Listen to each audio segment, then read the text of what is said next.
Yes. Mike has kindly come in at short notice, so thank you very much again. Yeah, for the eagle-eyed amongst you, probably tell I am not Jackie Harvey. Unfortunately, Jackie's, I'm sure people know Jackie, she's rather ill at the moment, so I'm sort of accepting to do her bit. Can I just have a quick check? Do you know how prisons work? Have you already in prisons at all, or is this a completely foreign landscape to you? We teach in prisons. We deliver parenting skills to male offenders in our local prison. Which is your local? Well, we've got 5 actually in Doncaster, but the one where we deliver in is Marshgate. HMP and YY Marshgate is Serco, private prison. Okay, I'll still talk to you. They us now. They pay us to do that. Okay, cool. Okay. Do you have Yorkshire and Humberside area, or North East? Avatar Purell, is that a name that you know? I've heard of it, yes. Yeah, cool. He's my equivalent. All right, okay, yeah. Okay, right. If I just give a quick outline, it's not going to be as in-depth as yours, I have to say. Well, I just wrote. Very impressive. Right, a quick overview then in terms of the prison. So I cover London and Thames Valley. So that's 22 prisons. I have high security estates. So I have Wood Hill and Belmarsh. I have female prisons. So I have Downview and Send. I have the so-called reform prisons as well, which is Highdown and Coldingley. But Wandsworth is no longer reform, but Wandsworth used to be, but it's one of mine now. So I have those. So the whole plethora, and young people's as well. So I have Feltham B. I don't have Feltham A. Feltham A, under 18 is not me. So if you're over 18 and in prison, you're mine. Basically, if anywhere in the M25, from Coventry downwards, pretty much. So at any one time we have over 20,000 prisoners in place. In terms of an education provision, actually I'm quite proud of the fact that our vocational training provision and our English and Maths provision is quite varied. We design our education to really fit in with what employers want. That is our main focus. For us, education is a means to an end in terms of getting them into employment. And basically we know, because data and stats tell us, that if you are employed, you're more likely to not reoffend. You're 40% more likely not to reoffend. So that is our main focus really in terms of education. So, and there has been quite a bit of reform over the last year or so.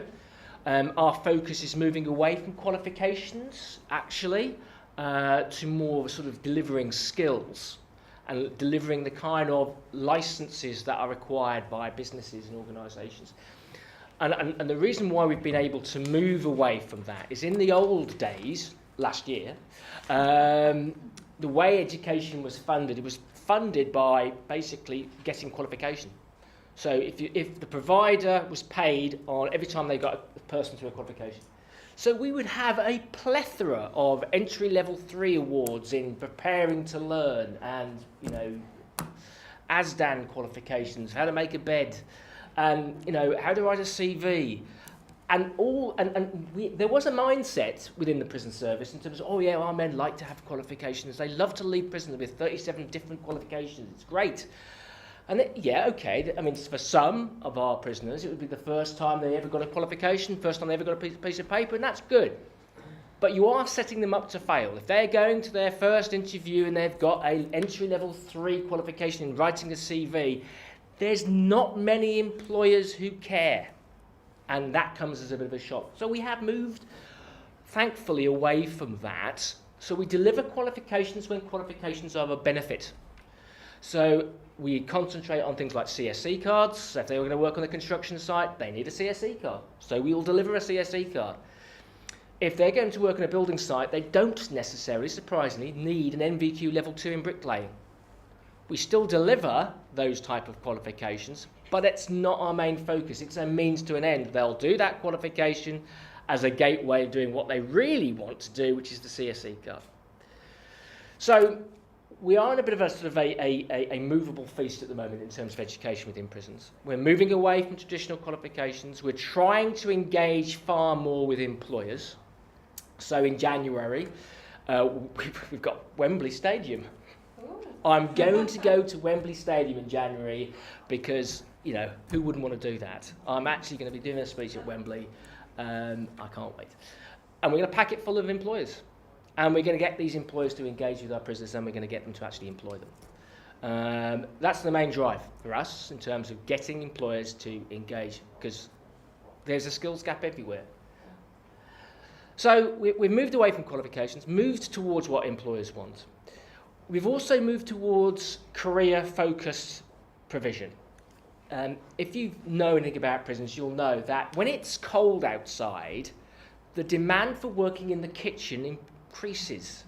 And when it's nice and warm outside, everybody wants to be a gardener. So we try and avoid course tourism.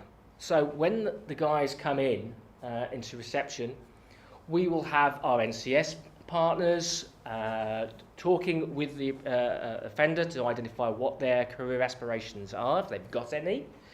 And we put courses together in a career pathway.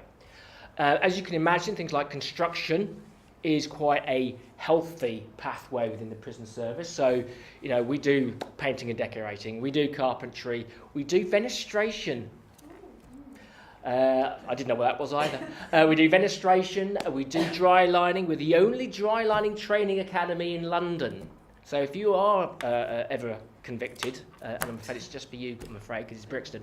If you ever end up in Brixton, there is a dry lining academy. It is the only dry lining academy at the moment operating in London. So if you want to become a qualified dry liner, you have to commit an offence. I will if I knew that. Yeah. So we have that in place. So if you are you come into reception, rather than just saying I want to do painting and decorating, you actually I want to be a construction student. And as part of that pathway, we do the maths and English. And I saw you all find maths and English is not the sexiest of subjects to sell. And trying to get a 40-year-old bank robber or drug dealer to do a level 1 maths is quite interesting. And you tend to get quite a pithy response. I mean, I'm having a conversation with an Ofsted inspector in Pentonville who seemed quite surprised that he was talking to a prisoner who was doing maths who didn't want to be there. Really? You didn't want to be in Pentonville learning a level 1 maths as a 40-year-old? What a shocker. I didn't say that to the Ofsted inspector. I said, really? I'll make a note. Yes, so we put that as the pathway, and they found that actually they will take that on board. If they realise that the end game is actually we can mentor you to the gate and we can get you an employment opportunity, we'll get you your CSE card, but you've got to do your maths first, they'll do it. So that seems to be improving. So we're rolling that out. We're also rolling out the levels of courses as well. So we're actually moving up the levels. You will not find entry level 3 awards anywhere in a London and Thames Valley prison. We've got rid of those. We don't do entry level 3 awards. We do maths and English, but vocational training, we do not do entry level 3 awards. We'll do level 1, level 2, and we'll do units of level 3. So we're trying to go up the level. We're trying to put progression routes inside establishments, but more importantly within London and Thames Valley, progression routes across establishments. So I'm sat in Pentonville. I'll be in Pentonville for a couple of weeks, and then I'm going to be shipped out to Onley. Talking about Onley before. Now, if you know, Onley's between Coventry and Rugby, so it's a London jail, but it's not in London. So we're going to tell London prisoners that you're now going to be shipped out to Onley, and they're going to say, where the is Onley? And you'll say Coventry, and they'll say, you can shove that, I'm not going. We have to encourage them. Now, there's ways in which we can encourage offenders. We can encourage them physically. We don't want to really do that, but you know, they'll get on the bus either way. They'll either walk on the bus or we'll carry them on the bus. We want them to walk on the bus. So our curriculum is planned over the entire 22 prisons. So there is a progression route between prisons. They can start their journey at Pentonville knowing what courses are available in Onley and what opportunities are over in Onley. So if that makes that walk to the bus a little bit easier, then great. And one of the big things that prison service is looking at the moment is what's known as rehabilitative culture. And that's the creation of hope. So prisoners don't lose hope. They have a light at the end of the tunnel. Their sentence might be 20 years, but they know where they're going to end up. They know what there is hope. So all of our staff are being trained in that culture. We're changing the way in which we operate within the prison service.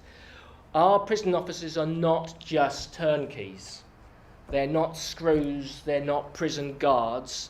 The qualification they get to actually look after our prisoners is called custodial care, because they are caring after our offenders. And they're there to provide that hope. And education, training and employment opportunities is a big part of that culture. So why am I talking about ETE when I should be talking about commissioning family learning? So I will get to that. I promise you, I'm getting to that point.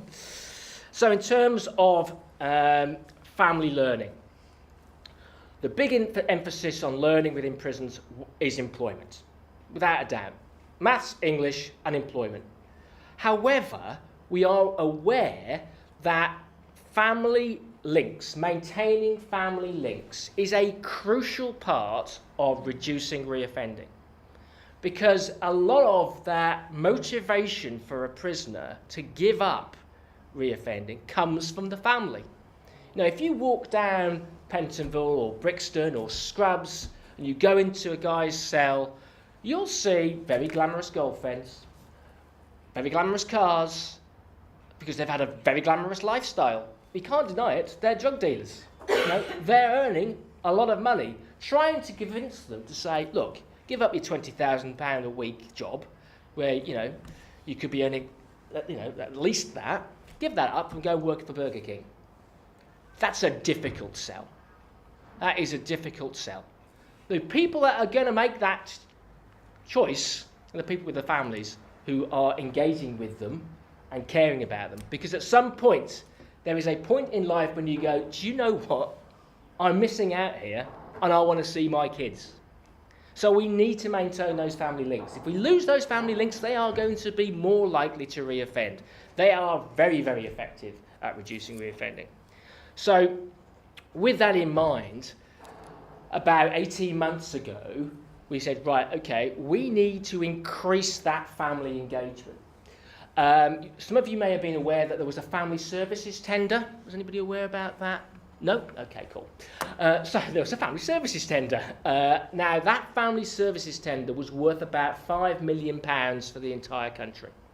So there's 120 prisons in the UK, 120 prisons in England and Wales, and £5 million for family services across those 120 places. Now, let's compare that with my education budget. My education budget for London Thames Valley is 30 million. So I have £30 million to spend on learning. Now, what we decided very early on, I spoke to Richard Booty, he's the lead for family services, is actually, let's not use the family services tender for family learning. Let's use the education budget. Let's use that much bigger budget, that much bigger pot, to engage with families. As long as it's got that learning title in it, I can use that money. And we will use that money because we know how effective those family links are and maintaining those family links are. So we have what's known as a OLAS budget, that's Offending Learning and Skills Service budget. So we have, in my 22 prisons, 3 main providers. They are Novus, which is part of the Manchester College, or LTE group, I think they now call themselves. People Plus, only one of my jails is People Plus, and Milton Keynes College. They are the main contractors to deliver education within our prison footprint. I think Yorkshire and Humberside is also Novus. Yeah. Now, to get learning and skills organisations in to deliver courses, currently, this year, you will need to be subcontracted to those providers. So when I get, so for example, I have an organisation called Synergy Theatre. This is the commissioning bit, so this is the relevant bit. So I have an organisation called Synergy Theatres wanting to come in and they want to do some theatre production in ISIS. They go to a Christmas show. To pay for that, I have to get Synergy Theatre to subcontract to Novus. And then Novus will pay them to the OLAS budget. That's how it works. So when we have people like PACT in, or Fathers Inside in, then, or Strive Training in, they're able to deliver family learning through the OLAS budget. So if you are thinking about delivering, and I'm more than happy to have a conversation with anyone who wants to deliver family-orientated provision in an establishment, we would need to get you currently subcontracted to those providers. Okay, so that's the one thing that we need to bear in mind. Yeah. Now that subcontracting process should not be onerous, because A, it's the final year of the contract, and we have said very clearly to providers, we want you to subcontract more, and to be fair to them, they are subcontracting more, so that's good news. Secondly, the procurement gateway process that they have is now much simpler, so it's far more quicker. Not grammatically correct, but it's still quicker. So there you go. So that's two good news. The new world, the new education world, which should be starting if the procurement process goes well, and bearing in mind this is a government procurement process, therefore there will be a delay, but it's on, at the moment it's due to start the next academic year. So from September, the budget is likely to sit at governor level. At the moment, the governors don't have the money. I have the money. In the new world, the governors will have the money. So they will have the ability, we think, at the moment, to pay directly to local providers. So if you are an organisation with a prison on your doorstep, you would be able to go and talk to the governor to say, look, this is the provision that I'm able to offer. And they would have the capability, which they do not have at the moment, to bring you in and pay you directly. Now, if you are a local community provider, you really are good news for governors. If you are near a prison, I would be making those kind of connections. I can't talk to you now because we're in the middle of a procurement process, but next year, when they have the budget, it'd probably be worthwhile you having those conversations. If you are in a region where you've got a me, so if London Thames Valley or Yorkshire and Humberside, North East, East of England, where there's a me, then we would introduce you to a number of governors. Because the governors will either go independently, so there'll be one prison, or more likely they will cluster together. So for example, in London, they're going to cluster. There'll be an education provision, a contract over a number of different prisons. That's how it's going to be working, right? So if you're in one prison, you could be potentially in all of them within a particular region. Currently, that's how it works. If you're in one of my prisons, then actually you're going to be in all 22 if your organisation can cope with that. So that's how it works. Importantly, and I'll come back to the sort of the data bit. To be commissioned by the prison, either by me or by a governor in the new world, or by an equivalent of me, you have to demonstrate value added. What is it that you are able to do that is above and beyond what the current education provider is able to do? So how you need to be able to demonstrate that value added, and that's by your data. Okay, so it's your retention rates, it's just success rates, your progression rates into either employment or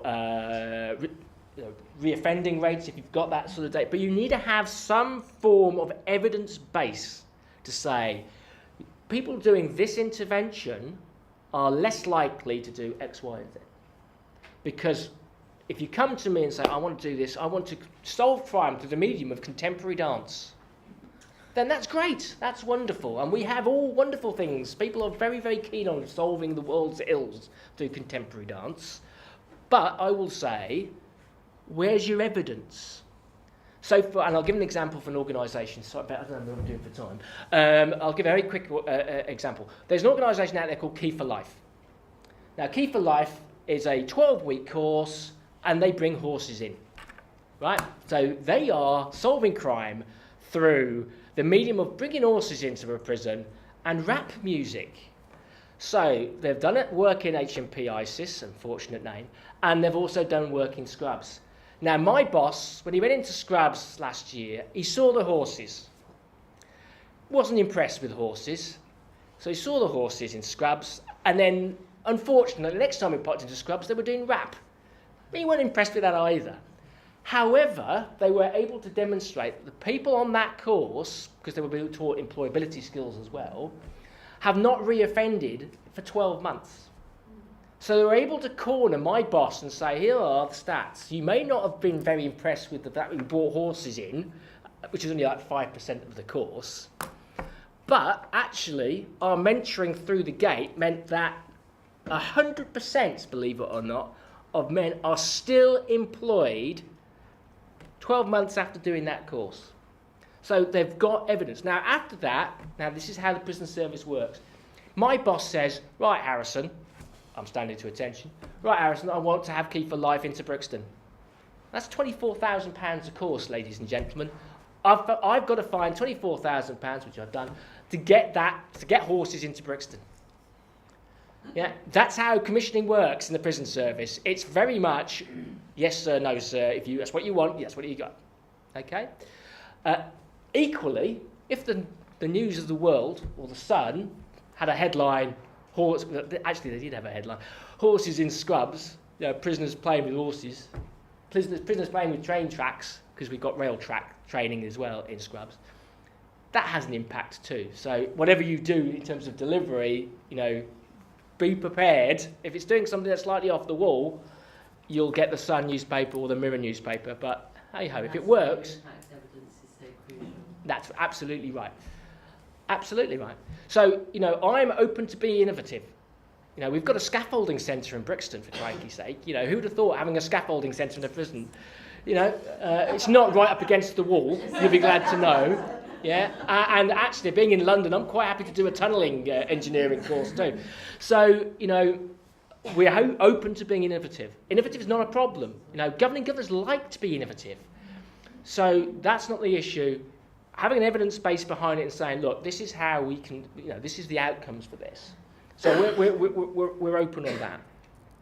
I think one of the things in terms of, again, what as a commissioner would be looking for is that through the gate support.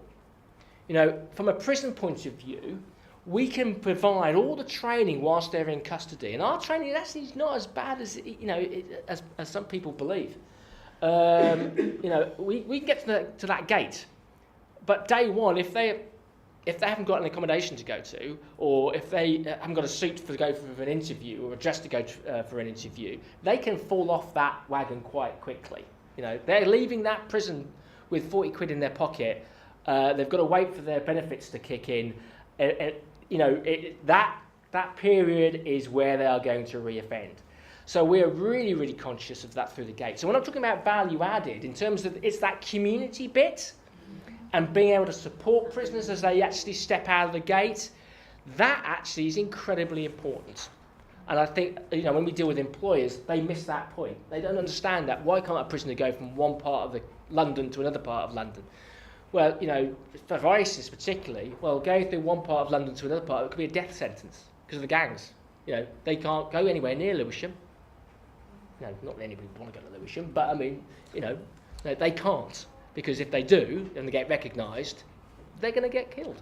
And that's unfortunately the facts of life that we have to deal with. So in terms of, I'm now going to wind up. So I'm really glad to meet you all. I do think that we're missing a trick in terms of community learning, because I think the prisons are big communities, and they're going to go back into your communities, and we have to break the cycle of reoffending, because the kids of prisoners are twice as likely to commit crime as others, we need to join those two to get up. Now, things that we do, and I promise I'll finish at this bit. The things that we currently do are things like homework clubs and the cooking bit.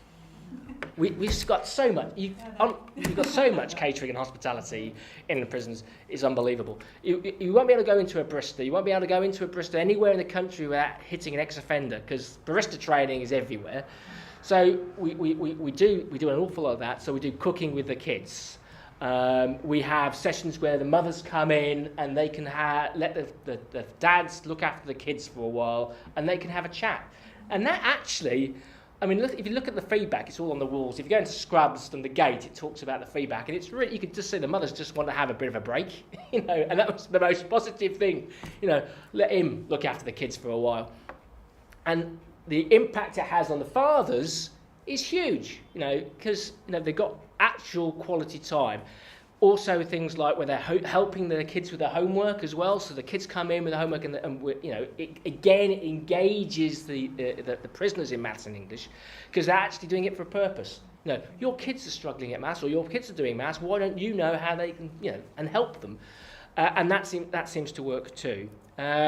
Coding. You mentioned coding. We're doing coding. Oh, are you? Yeah, Oh, good. get I in. might talk to you later then. Okay, cool. So, yeah, in terms of partnership working, we have lots and lots of partners. Lots of them really want to be as inclusive as possible. We need to bear in mind, you know, that we're in the same community as you. And I will now stop talking. Can I just add something to what Mike said? I wouldn't talk for very long.